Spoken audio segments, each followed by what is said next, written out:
realistic, of course. In the beginning, when this started 2009, I will mention this evening in the presentation as well, we thought impossible. We were scared, how will this work out?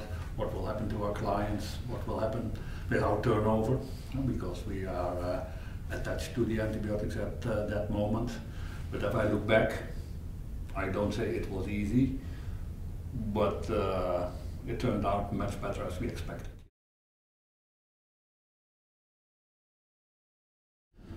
Regarding to clients, if you propose other therapies as, for example, antibiotics, people are scary. Does it work? Is it more expensive?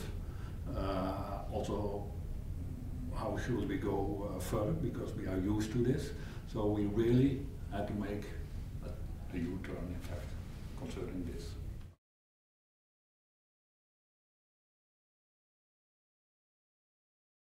I think one of the main things we had and we introduced was defining the daily dosage.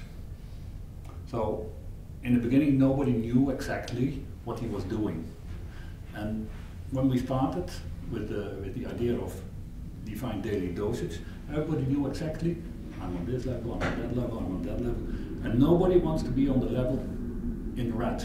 Everybody likes to go lower and lower, lower. So once we could compare, in fact we made a benchmark, it worked out. Everybody asked, oh, how far am I? I'm not too high, I'm not too left. So we had something to speak about. I think this was one of the major important things.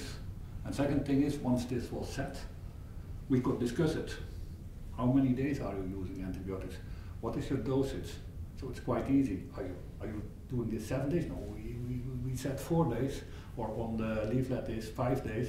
And how much are you really, what is your dosage? It's a handful, or 100 gram, or 50 gram?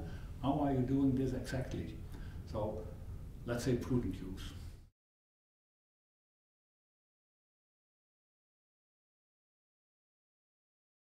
Well, I think if you look at the technical data, the aerial technical data in the Netherlands, we still see an improvement. But of course, there is a genetical improvement. We have a genetical improvement in the amount of live-born bakelets, we have a genetical improvement of daily weight gain, feed conversion, and so on.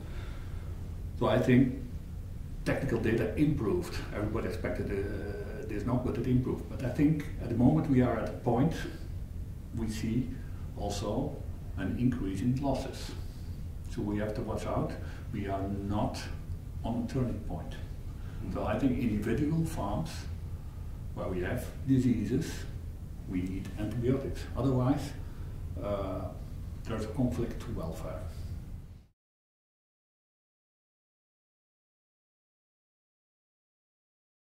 It's difficult to say. I think we are now with a reduction of, let's say, around about 60% in the Netherlands. The focus is 70%. I think we will reach this, but we are speaking about an average. We have farms in which we go to 90%.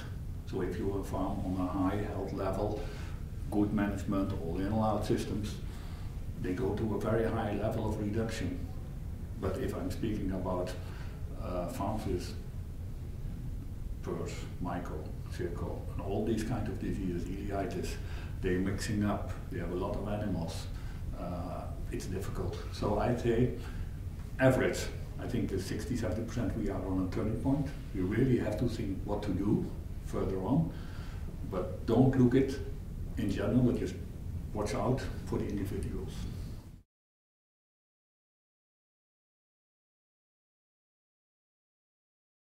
I think the first point is to make it transparent. Make a system with transparency. First start with something to talk about. And the second thing is discuss it from a veterinarian with the farmer, with the producer. Because the producer is also interested in lowering, because in the end, for the producer it's also a cost. It's a cost of production. So he's always interested to lower it.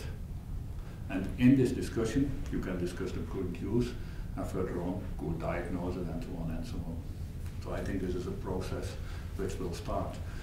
And as we see in the Netherlands, in these 5 years we reduced 60% without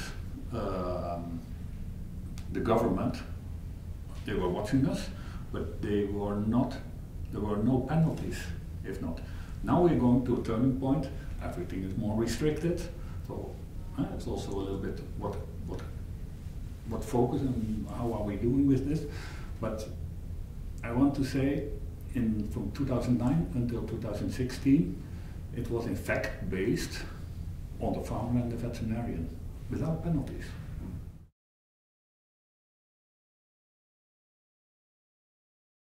First discussion is going to 70%, and the other discussion, of course, political discussion, is zero level. But the zero level, we all know, is impossible.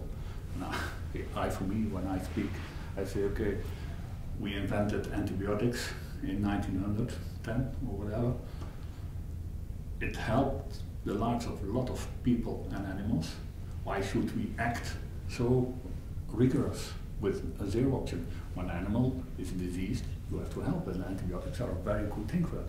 But on the other hand, we have to realize we have to produce independent on antibiotics. Our production systems need to be independent of antibiotics, and in this way we can go further.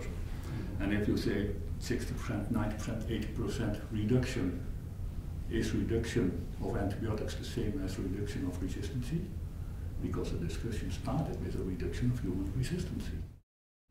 So I think the reduction is okay. We all know reduction of kilograms is also reduction of resistance. But on the other hand, the focus was reduction in human health. And once we have this reduction in human health, what should I say, 90%, 70%, 80%? I don't know. But we need to help diseased animals in the end.